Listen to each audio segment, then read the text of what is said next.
आपको मिलाने जा रहे हैं डायमंड सिटी सूरत से बहुत ही प्यारा कपल अरुण और प्रज्ञा पाठक, जिन्होंने प्रूव कर दिया yes this can be done.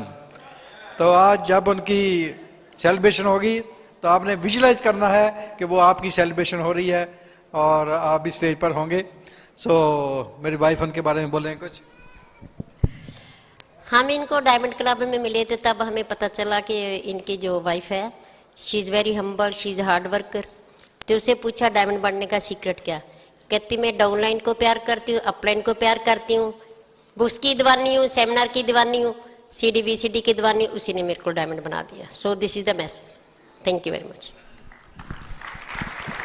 तो आपकी जबरदस्त क्लैपिंग में, जबरदस्त एक्साइटमेंट में हम बुलाने जा रहे हैं ब्रांड न्यू डायमंड्स अरुण और प्रज्ञा पाठक। डायमंड जाते हैं तो ब्रिट वर्ल्डवाइड की तरफ से आपको यह प्लेक पेश किया जाता है। तो इनके लिए यह प्लेक है जिसमें लिखा है अरुण और Pragya Pathak new diamonds. The highest reward for man's dedication to excellence is not what one gets from it, but what he or she becomes through it. Bill Britt. We are proud of your accomplishments, and we love you, Bill and Peggy Britt. Free Enterprise Day celebrations 2008.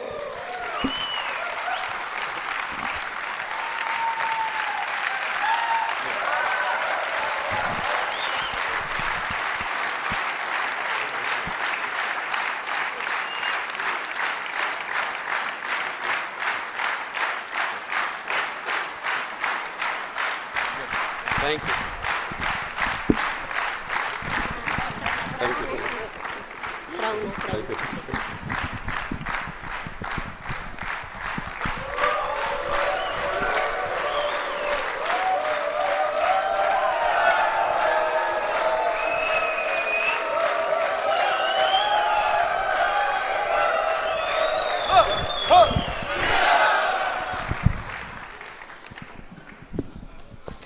कितने लोगों को ये video देख के मजा आ गया?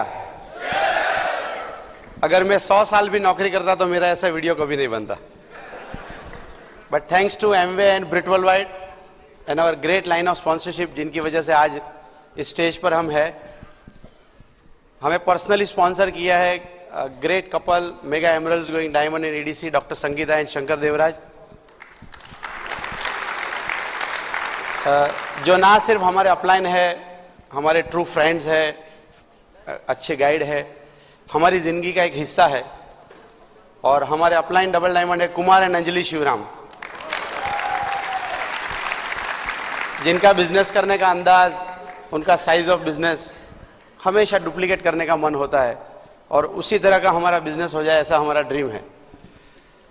अगर इस हॉल में आज आप पहली बार आए हैं या पहली बार इस तरह का बड़ा फंक्शन देख रहे हैं, शायद आपको अंदाज नहीं कि ये आपकी जिंदगी के लिए कितना अमूल्य मौका हो सकता है, लाइफ चेंजिंग अपॉर्चुनिटी। जब हम लोगों ने बिजनेस की शुरुआत की थी तो एमरल्ड डायमंड शब्द हम नहीं समझे थे। एक 5000 का छोटा सा ड्रीम था और तब बिल्कुल आइडिया नहीं था कि 10 साल के बाद लुधियाना में जाके भी मैं और प्रज्ञा, हमारे कंट्री के सबसे बड़े पिन है triple diamond doctor and mister and Mrs ब्रेज, हमारे हैंड रेज करेंगे। It's a matter of proud for us. मेरा नाम अरुण है और मैं पेशे से मैकेनिकल इंजीनियर हूँ। वैसे सूरत में रहता हूँ, बट मेरा बर्थ प्लेस गुजरात में एक सौराष्ट्र करके जगह है, एक छोटे से गांव में, भावनगर डिस्ट्रिक्ट के पास मेरा बर्थ हुआ था। पिताजी गवर्नमेंट जॉब में थे और हार्ड वर्किंग और ऑनेस्ट थे, पैसा ज़्यादा बना नहीं पाए। इकोनॉमिकली लोअर मिडिल क्लास में थे, बट हार्ड वर्क और ऑनेस्टी में एकदम टॉप क्लास में थे। 11th-12th में मुझे याद है मैं किसी और की साइकिल लेके पढ़ने के लिए जाता था।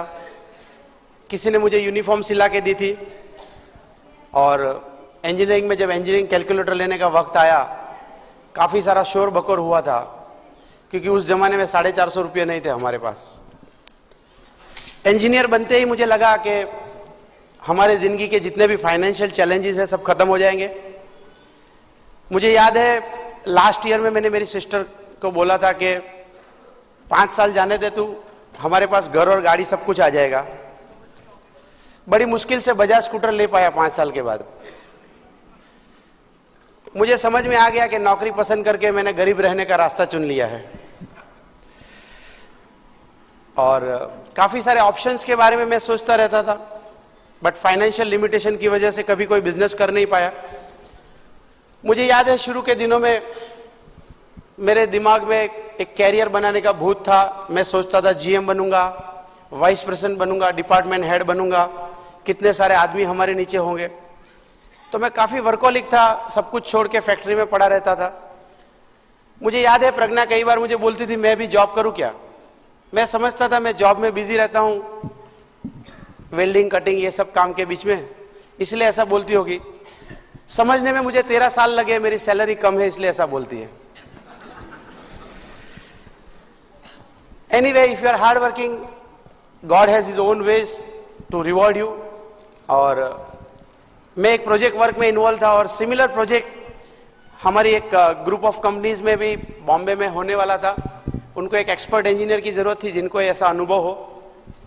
हम 2 लोग थे, मगर हमारे 2 बॉस के झगड़े के बीच में मुझे भेजा गया। एक्चुअली जाने वाला कोई और था। आज मुझे लगता है कि अच्छा ही हुआ झगड़ा हुआ, नहीं तो मैं लुधियाना कभी नहीं आता था। मैं गया था प्रोजेक्ट एग्जीक्यूशन के लिए 3 दिन, और मुझे बिल्कुल आइडिया नहीं था कि ये विजिट मेरा बॉम्बे का एक लाइफ चेंजिंग अपॉर्चुनिटी हो जाएगा। शाम को हमारे प्रोजेक्ट के जो सीनियर एसोसिएट है वहाँ के बॉम्बे के, उनके घर में देखने गया। मैंने सुना था उनके घर बहुत बड़े हैं, 3500 स्क्वायर फीट का घर है। मैं तो 8 बाई 20 की खोली में रहा था। तो उन्होंने बोला ठीक है शाम को 7:30 बजे आ जाओ। करीब अप्रैल 98 की बात है, बिजनेस लॉन्च होने के 15-20 दिन पहले की बात है। जब मैं वहाँ पहुँचा तो वो किसी को बिजनेस प्लान दिखा रहे थे। कुछ 5 मिनट की बात बाकी थी। वो सज्जन ने बोला मुझे लिटरेचर दे दीजिए, मैं जरा सोच के बताऊंगा। और वो जाने के बाद मैंने पूछा कि ये आप पैसे कमाने की बात कर रहे हैं तो मैं भी कर सकता हूं क्या। और रेस्ट इज अ हिस्ट्री। मैं आपको इसलिए बताता हूं कि when you find out the right people who are looking more in life, आपको एक्सपर्ट बनने की जरूरत नहीं पड़ेगी। और अगर किसी को भूख भी नहीं है, आप कितना भी अच्छा प्लान दिखा दो, वो बोलेगा ये मेरे लिए नहीं है। और कहीं ना कहीं आपके लिए ऐसे लोग हैं। मैं कई बार प्लान दिखाने जाता हूं, लोग बोलते हैं भगवान की दया से हमारे पास सब कुछ है, मगर गंजी में तो होल है। शायद वो भी भगवान की दया मानता होगा। You need to be honest to say yes I want more in life. और ऐसा बोलने में मुझे बिल्कुल शर्म नहीं लगी, हिचकिचाहट नहीं हुई। और इनफैक्ट जब लोग बहुत सारे सवाल पूछते हैं, मैं उनको बोलता हूं इतने सारे सवाल की जगह आप अपना पासबुक देख लीजिए तो डिसीजन लेना आसान हो जाएगा।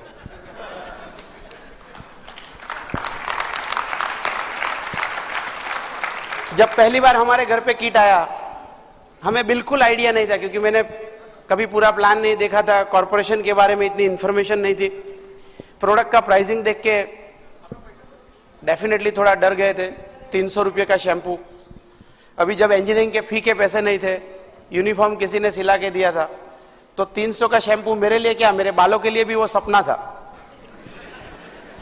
बट हमारे अपलाइन ने बड़ी अच्छी चीज बताई कि ये प्रोडक्ट आपको कस्टमर के नजरिए से नहीं देखना है, आपको ये देखना है कि through this shampoo and with this shampoo आप अपनी किस्मत कैसे बदल सकते हो और कहां तक पहुंच सकते हो।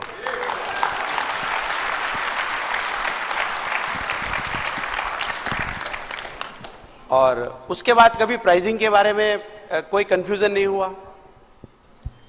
ऐसा नहीं कि पहले साल सब कुछ बराबर हो गया, बट काफी चीज सीखे हमने पहले साल में। प्रज्ञा हमेशा उस प्रोसेस में मेरे साथ रही। अच्छा हुआ कभी इसने ये नहीं बोला मेरा सर दर्द हो रहा है इसलिए मैं मीटिंग में नहीं आऊंगी। जब मॉडल मैंने समझा उसने भी समझा, और डे 1 से वो तो एक्साइटेड है। हमारी सफलता में उसका काफी बड़ा रोल है। और पहले आप उनको सुनिए, बाद में फिर मैं वापस बात करूंगा। So here is brand new diamond, Pragya. Thank you. आज का दिन, आज का पल हमारे लिए बहुत ही सुनहरा है, क्योंकि जब से बिजनेस में हमने साइन अप किया तब से डायमंड बनेंगे ऐसा सोचा था।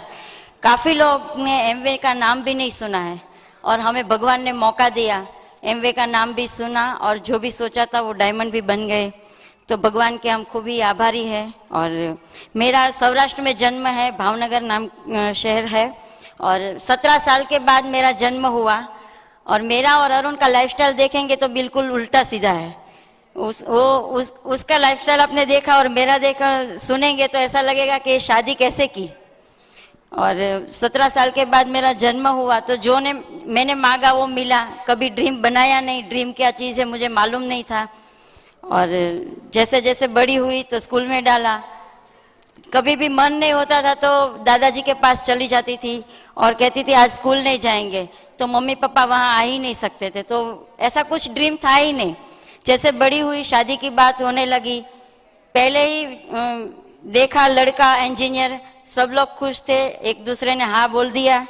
कैसा हाँ बोला वो मालूम नहीं, लेकिन हाँ बोल दिया।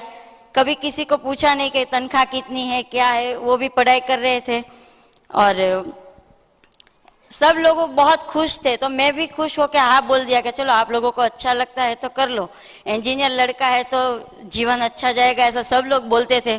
शादी करके मैं सूरत में गई तो मालूम पड़ा कि अरुण की तनख्वाह तो 800 रुपया है और एकदम छोटा सा घर था, एक ही कमरे में नहाना धोना खाना, गेस्ट आए उसको भी बिठाना, तो बहुत मुश्किल था मेरे लिए। मेरे घर की साइज का बाथरूम जितना था उसी में ये लोग रह रहे थे। तो पहली बार मुझे ऐसा लगा कि ये घर में मैं रह पाऊंगी कि नहीं, लेकिन कैसे भी करके मैं वहाँ रही। फिर उसी साल मैं प्रेग्नेंट हुई और 800 रुपया में तो चलने वाला था नहीं। मैंने अरुण को बोला कि अभी जॉब चेंज करेंगे, तो उसने बोला ठीक है। फिर हमने बड़ौदा गए, JSCL में 1500 रुपया तनख्वाह थी। सुन के बहुत अच्छा लगा था, लेकिन वहाँ गए तो किराए पे घर रखा तो 500 रुपया तो किराया ही था उसका। तो 200 रुपये के हमने पूरा सिटी चेंज किया। फिर वहाँ अदिति का बर्थ हुआ और फिर मैं मेरे मायके चली गई। फिर उसने वापस दूसरी जॉब पे गए और एक कोसंबा करके छोटा सा गांव है, वहाँ 1800 रुपया तनख्वाह थी उसकी। लेकिन वहाँ अच्छा था, कंपनी घर दे रही थी, लाइट बिल भरना नहीं था, जंगल में एकदम जंगल में बनाई हुई कॉलोनी थी, तो वहाँ किसी का आना जाना नहीं था। तो 1800 रुपये में थोड़ा अच्छा चल रहा था। फिर 9 साल वहाँ रहे, वहाँ मेरा बेटा का जन्म हुआ कृतार्थ का। फिर बच्चे जैसे बड़े होने लगे तो एजुकेशन के बारे में हम लोग सोचते थे। और फिर अरुण ने बोला कि सूरत में मैं पढ़ा लिखा हूँ, वहीं पे मेरा बचपन गया है, तो हम लोग सूरत क्यों ना जाए। फिर हम लोग ने सूरत चूज़ किया, फिर सूरत आए।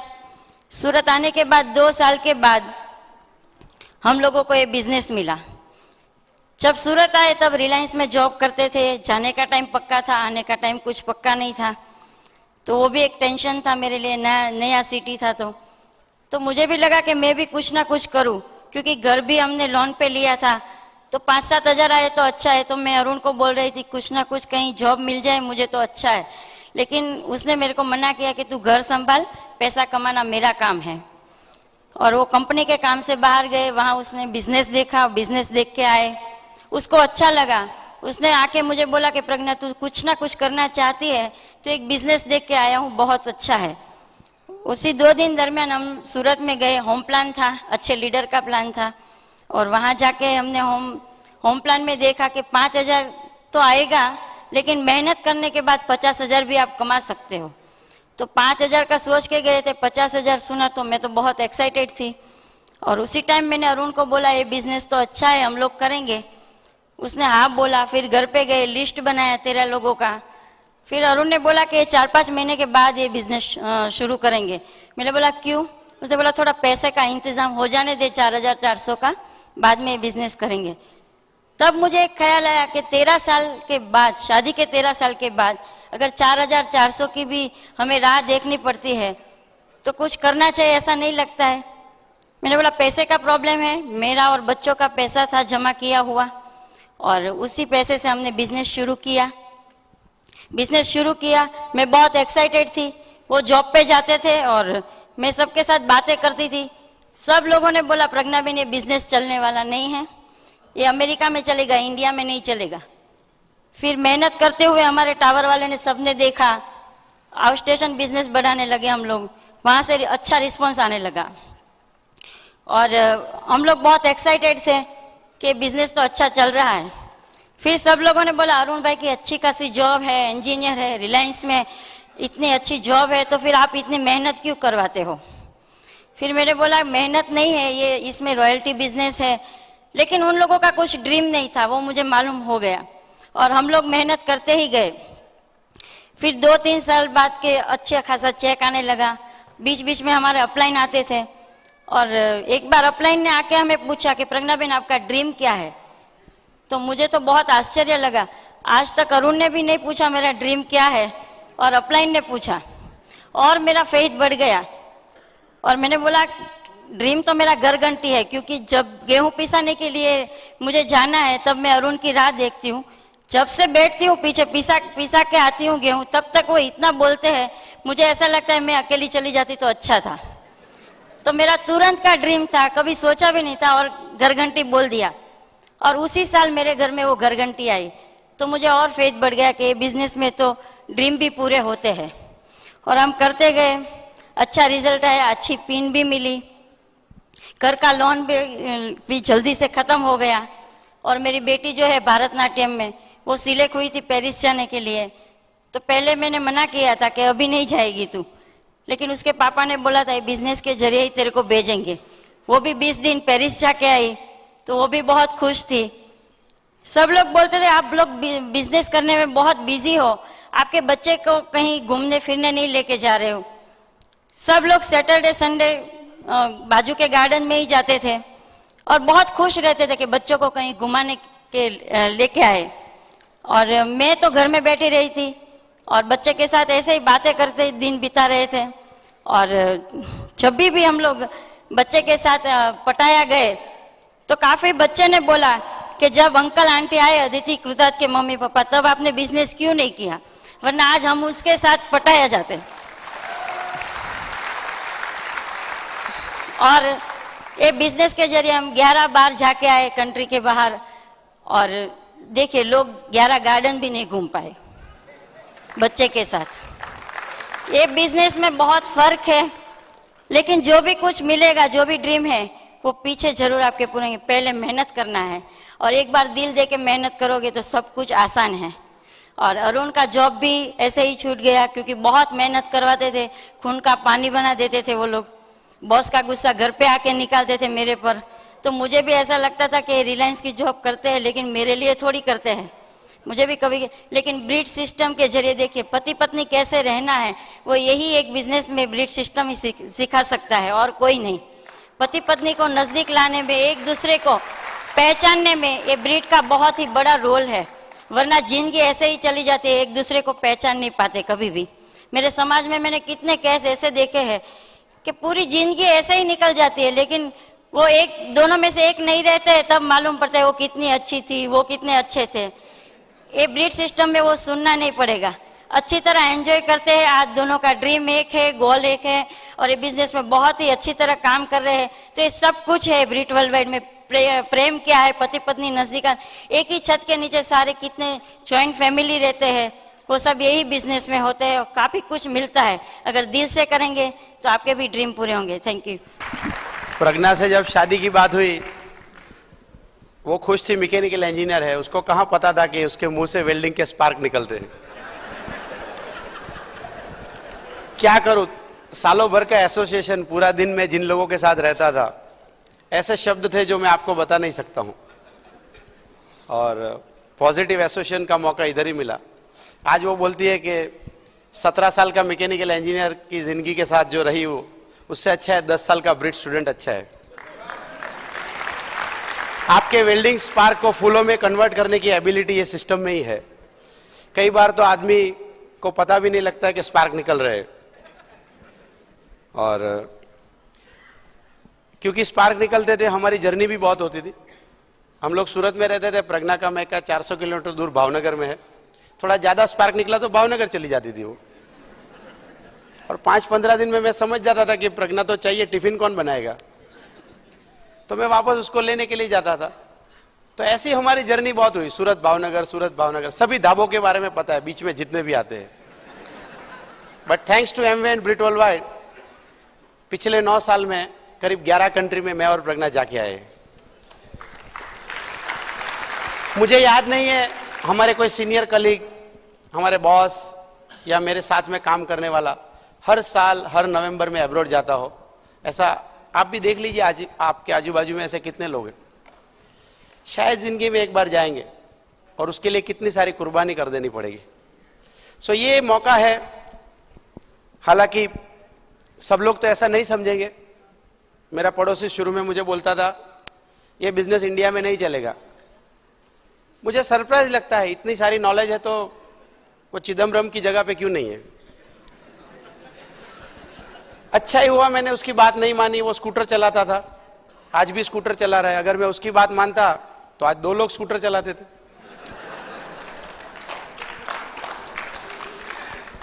बिजनेस की जब शुरुआत की तो ज्यादा तो मॉडल समझा नहीं था। मुझे लगा टीवी बंद करेंगे 5,000 रुपया आएगा, और मुझे सास बहू की सीरियल से इतना प्यार नहीं है जितना मेरा फ्यूचर से है। तो मैंने तो तुरंत हाँ बोल दी, करेंगे। बट सबसे पहला इस बिजनेस के बारे में कुछ ज्यादा मैं समझा तो जब हमारे अपलाइन डबल डायमंड को मैं मिला, करीब जून एंड में वहां आए थे, जून जुलाई था, 98 का वक्त है। हमारे अपलाइन शंकर जी ने बताया कि हमारे अपलाइन डायमंड को आप मिले नहीं है, वो बड़ौदा आ रहे। हमारे कंट्री मेंटर कांति भाई भी वहां है, why don't you go there. और मैं वहां पे गया।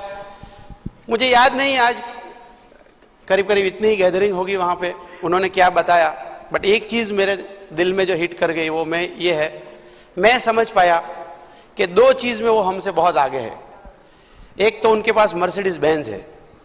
अगर मैं 50 साल भी नौकरी करता तो हमारा सीनियर मोस्ट आदमी मर्सिडीज नहीं चलाता है, वो तो हमारे ओनर ही चलाते हैं सिर्फ कंपनी के।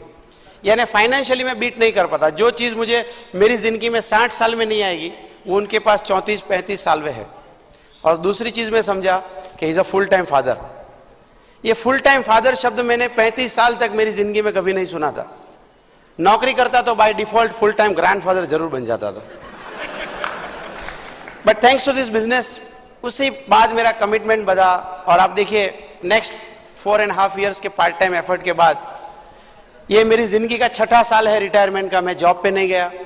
प्रज्ञा ने लंच बॉक्स नहीं बनाया कभी 6 साल में। मैंने हेलमेट नहीं पहना और सेफ्टी शूज नहीं पहनता हूं। आई कार्ड नहीं है इधर, किसी को बॉस नहीं बोलता हूं।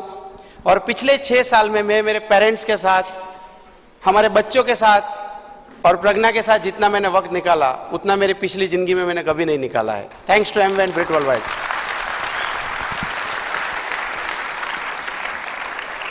बिजनेस की जब शुरुआत हो गई 3% जाने में, उस जमाने में 200 पीवी पे 3% हुआ करता था। 3 महीने में 3% हो गया था और 10 महीने में 9% हो गया था।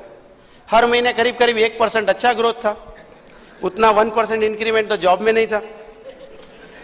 और मुझे याद है पहला मेजर फंक्शन मैंने देखा बॉम्बे में, जहां डॉक्टर साहब आए थे डायमंड क्वालिफिकेशन में, और मैं अकेला गया था इसीलिए कि फंक्शन का 400 रुपया बचाना चाहता था उस वक्त।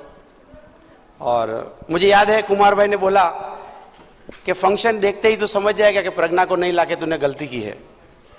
और हाफ वे ही मैं समझ गया। उसके बाद वो गलती मैंने कभी नहीं की। उस फंक्शन में मैंने देखा, मैं इतना समझ पाया कि जिंदगी में अगर मुझे चुनाव करने का वक्त आया एमवे और जॉब के बीच में, तो मैं जरूर एमवे को चुनूंगा। That was a confidence. पूरे साल की जर्नी में अगर फाइनेंशियली आप देखें तो शायद 1000 रुपया में कमाया, क्योंकि 9% गया। फिर 40-50 दिन के लिए कंपनी ने कहीं प्रोजेक्ट वर्क के लिए लखनऊ भेज दिया। जब वापस आया तो वापस 200 पीवी था, इसलिए कि मैंने 160 पीवी लखनऊ में किए थे 2 विर्थ खोल के, और लोकल टीम 1000 पीवी वाली 40 हो गई थी। बट वापस मतलब at the end of year आप देखो तो वापस 3% ही था।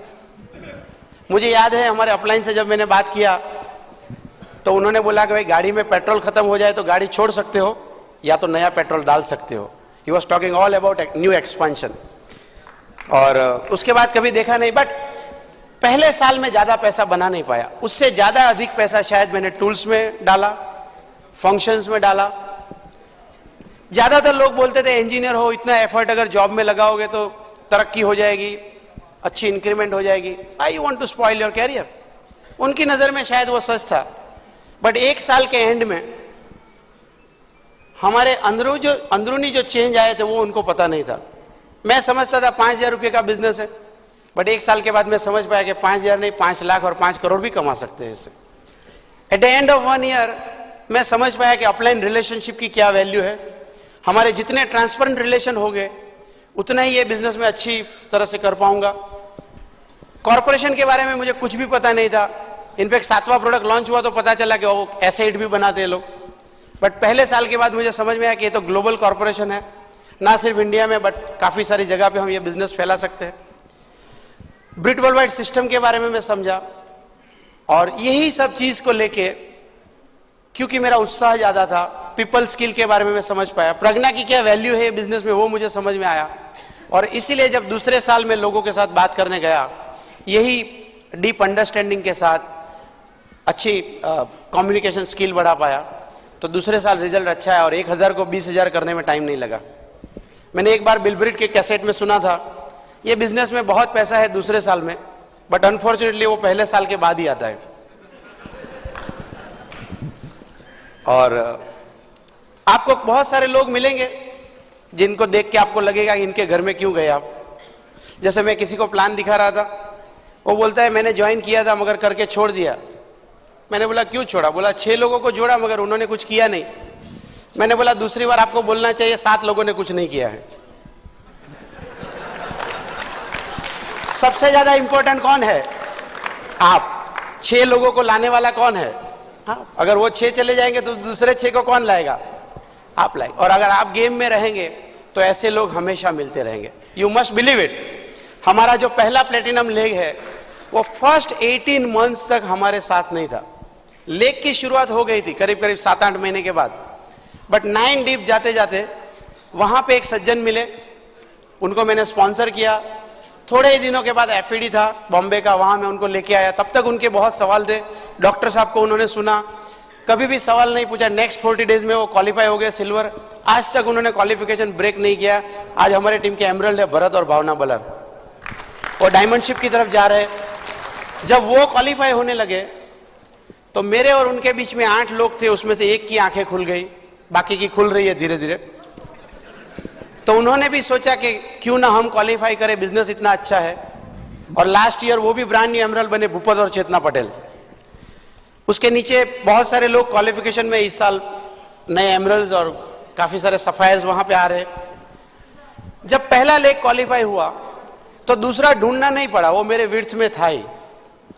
बट पहला लेग सिर्फ 2 महीने में ज्वाइन होके क्वालिफाई हो गया, तो उनको लगा कि हम 1 साल से क्या कर रहे हैं, और उसी चीज ने फायर लगाया और हमारा दूसरा लेग भी क्वालिफाई हो गया। नेक्स्ट फॉलोइंग ईयर में रजनी और जयदेव मेहता फाउंडर प्लेटिनम है, उनके नीचे प्लेटिनम्स, गोल्ड, सिल्वर काफी सारे लोग हैं।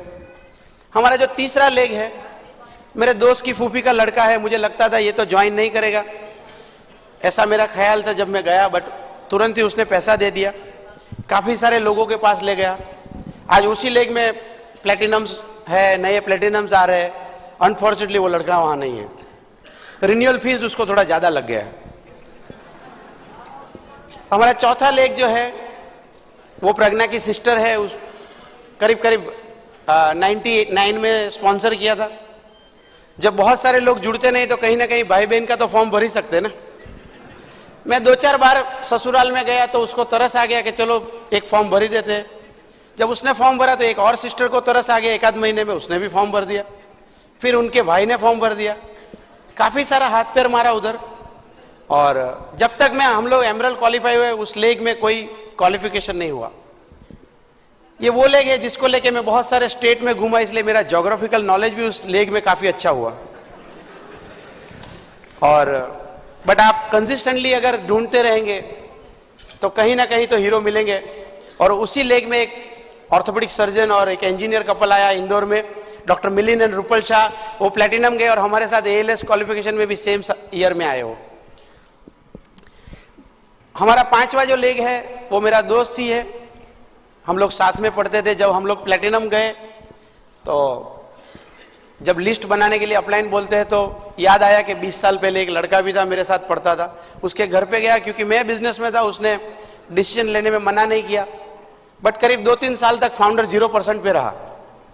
और जब ये डायमंडशिप की बात आई और उसको बोला कि आपका प्लेटिनम हमारे लिए डायमंडशिप हो सकता है मेड क्रूज में से आने के बाद। उसने बोला कि मेरे प्लेटिनम से अगर आप डायमंड जा सकते हो तो मैं मेरा सब कुछ लगाने के लिए तैयार हूं। और नेक्स्ट 6 मंथ में उसने क्वालिफिकेशन चालू कर दिया। छठा लेग है हमारी daughter crown girl Aditi, video में आपने देखा उसको, और उसको हमने स्पॉन्सर किया था जब वो 18 ईयर की हो गई। उनके नीचे एक कपल है, इंश्योरेंस का काम करते हैं, विरजियन वर्षा पटेल। जब 5 लेग क्वालिफाई हो रहे तो सिर्फ छठे लेग को डिसीजन लेना था। हमने जब उनको बुलाया, उनकी सोच थी कि हर एक पिन लेवल पे 2-3 महीना तो रहना चाहिए, बट उनकी ये सोच मेरे लिए बहुत महंगी पड़ सकती थी, क्योंकि हम लोग डेफ्थ में वहां काम कर रहे थे, हमारा कॉन्फिडेंस ज्यादा था, मैं और प्रज्ञा का काफी वहां रोल है। और उनको बोला कि हम लोग आपके साथ में, आप सिर्फ मेहनत करते रहिए। और नवंबर में एक बार क्वालिफिकेशन हो गया, उन्होंने पीछे मुड़ के कभी क्वालिफिकेशन मिस नहीं किया। आज उनके लेग में गोल्ड प्रोड्यूसर भी हुआ, और इसी तरह हमारे 6 लेग क्वालिफाई हुए। बट ये डायमंड जाने का जो डिसीजन है, देखिए एमरल्ड तो 2005 में हो गए थे, और उसकी जो चिंगारी लगी वो मेड क्रूज में लगी। जब हमारे upline double diamond Kumar ji वहां आए थे और उन्होंने 50th एनिवर्सरी सेलिब्रेशन जो एमवे का हो रहा है लास वेगास में, उनके बारे में बताया कि अगर एक डायमंड अगर इंडिया से भी क्वालिफाई होके आ जाएगा हमारे लेग से तो मुझे बड़ी खुशी होगी। मैंने और प्रज्ञा ने सोचा कोई भी आ सकता है, but why not Arun and Pragya. और वापस आने के बाद कॉर्पोरेशन से जीआईपी प्रेजेंटेशन के बारे में भी समझा। मैंने सीरियसली एक्सेल शीट में कैलकुलेट किया कि कितना पैसा हो सकता है। 2000-5000 के इंक्रीमेंट के लिए मैं 12, 15, 18 घंटा अगर फैक्ट्री में काम कर सकता हूं तो लाखों रुपए के जीआईपी के लिए मैं 2 प्लान एक्स्ट्रा नहीं दिखा सकता हूं क्या रोज?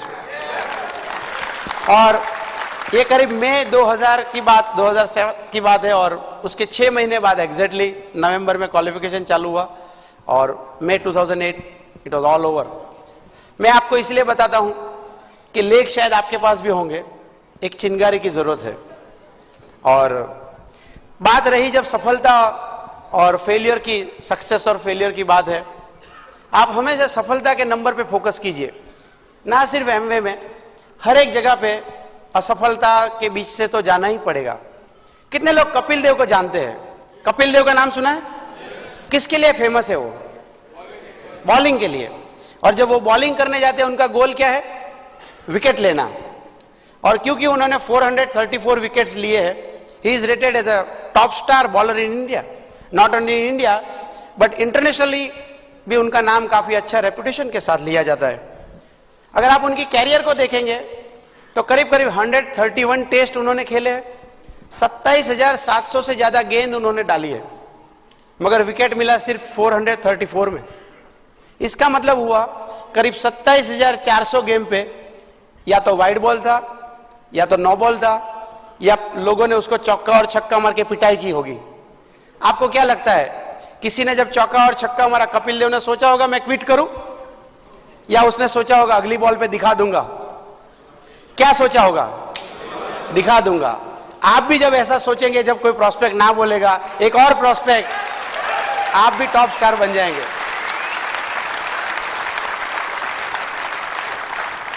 Kapil Dev is known for his bowling, but आप देखिए सिर्फ 434 बॉल उसने अच्छे डाले, और जिसके लिए उसने 10-15 साल रोज 7-8 घंटा प्रैक्टिस की थी। यहां पे 6 लोगों को ढूंढने में इतनी टाइम नहीं लगेगी। आज शायद आपको लगता होगा अरुण और प्रज्ञा ने बहुत अच्छा काम किया, but believe me friends, it's only 6 years। आपको पता नहीं उसके पीछे कितनी ना है। उतनी ना अगर आप सुन लेंगे, वो 6 हाँ आपको भी मिल जाएगी। जैसे एक आदमी एवरेस्ट चढ़ रहा था और एक बार चढ़ा बट फेल हो गया, फिर दूसरी बार गया फिर वापस फेल हो गया, तीसरी बार गया फिर वापस फेल हो गया, बट चौथी बार जाते हो उसने क्या बोला पता है एवरेस्ट को? कि एक दिन मैं चढ़ के दिखाऊंगा, क्योंकि मैं जब चौथी बार आ रहा हूं फिर भी तू वैसा का वैसा है, और मैं तो हर बार चेंज होके बेटर होके आ रहा हूं तेरे पास। आज शायद आप प्रोस्पेक्ट के क्वेश्चन आंसर हैंडल नहीं कर पा रहे, शायद आपको लगता है कि ये सवाल मैं कैसे हैंडल करूं, बट बिलीव मी फ्रेंड्स, आपके पास जो लाइन ऑफ स्पॉन्सरशिप है, आपके पास जो ब्रिट वर्ल्ड वाइड सिस्टम है, वो हर एक प्लान के साथ, हर एक फंक्शन के साथ आपको अच्छा कर रही है, और आप अपने चुनिंदा 6 लोगों को ढूंढने में आपको कभी दिक्कत नहीं आएगी। सिर्फ आपको सीखना है, इंपॉर्टेंट ये नहीं कि 20 लोगों ने आपको ना बोला है, इंपॉर्टेंट ये है कि वो 20 ना से आप अच्छा सीखे या ना सीखे। अगर आप सीख रहे हैं तो ना के बारे में आपको चिंता करने की जरूरत नहीं है। It's all about your vision. जैसे मैं कहीं पढ़ रहा था, कोई बहुत बड़ा स्विमर है जो इंग्लिश चैनल स्विम कर रहा था, करीब करीब 47-48 आवर्स तक कॉन्स्टेंटली उसने स्विम किया, और वहां पे 48 आवर्स के बाद उन लोगों के साथ हमेशा एक रेस्क्यू बोट रहता है। वहां पे जाने के बाद उन्होंने बोल दिया कि अभी मैं तैर नहीं सकता हूं, शायद मैं किनारे नहीं पहुंच जाऊंगा, प्लीज लिफ्ट मी आउट। और उनको निकाल दिया, और किनारे पे जाके उनको पता लगा कि सिर्फ आधा घंटे की देरी पे किनारा था। जब ये चीज उनको पता लगी, उनको बहुत निराशा हो गई जिंदगी की कि मेरा 48 आवर्स का जो एफर्ट है, अगर एक और आधा घंटा मैं तैर लेता तो किनारे पे पहुंच जाता। किसी ने इंटरव्यू लेते वक्त पूछा कि ऐसा कैसे हो गया, ही से बहुत फॉगी था, मुझे बिल्कुल दिखाई नहीं देता था। देखिए, एक विजिबिलिटी के एब्सेंस में आदमी क्या डिसीजन ले लेता है। अगर आज आप अपने आप को स्टेज पे नहीं देख रहे हो, एटलीस्ट अपनी अपलाइन की आंखों से देख लीजिए, ब्रिट वर्ल्डवाइड की आंखों से देख लीजिए, और वही भरोसा और वही बिलीव के साथ आप काम करते रहिए। एक दिन आपको खुद को बिलीव आ जाएगा और आप सब लोग यहां पे आ जाएंगे।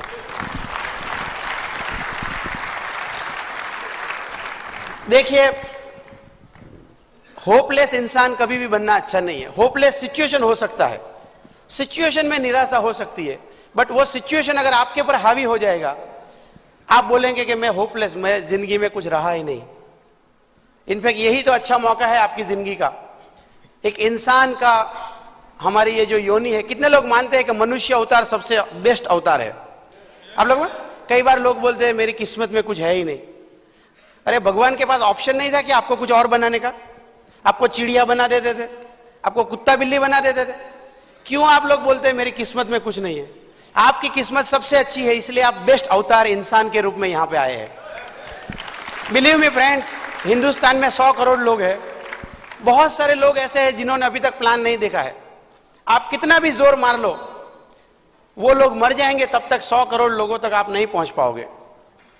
मगर भगवान ने आपको चुना। पहले 10 साल के बिजनेस में ये अपॉर्चुनिटी आपके पास आया है, और आपके पास मौका है कि आप अपनी और आने वाली जनरेशन की जिंदगी बदल सकते हो। तो आप लकी है या नहीं है? आप मानते हैं आपको 6 मिल जाएंगे? जरूर मिल जाएंगे। It's all about your belief. और देखिए एमवे का ग्रोथ क्या है। अगर आप रिसेंट डेज में इकोनॉमिक सिचुएशन के बारे में अगर कुछ भी जानते हैं, तो न्यूज़पेपर में आता है इंडस्ट्रियल ग्रोथ माइनस में है 15 साल के बाद।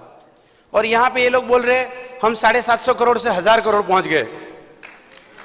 मिले, बहुत सारी कंपनियां इंटरनेशनल और नेशनल लेवल पे बोलती है 2000 लोगों को जॉब से निकाल दिया, कोई बोलता है 4000 आदमी को जॉब से निकाल दिया। और आप एमवे का प्रेजेंटेशन देखिए, लास्ट ईयर के कंपैरिजन में 171% रिक्रूटमेंट बढ़ा है। ये बेस्ट मौका नहीं है क्या हमारे लिए? बेस्ट मौका है। सब कुछ तो आपके फेवर में जा रहा है। और पहले 10 साल करने में 1000 करोड़ लगा, अगले 10 साल में आप 10,000 करोड़ पे होंगे, और तब ये हॉल पूरा डायमंड से भरा होगा। आप मानते हो ये कर सकते हो? जरूर कर सकते। आपको विश्वास है आपको 6 लोग मिलेंगे? क्या आप मेरे साथ बोल सकते हो?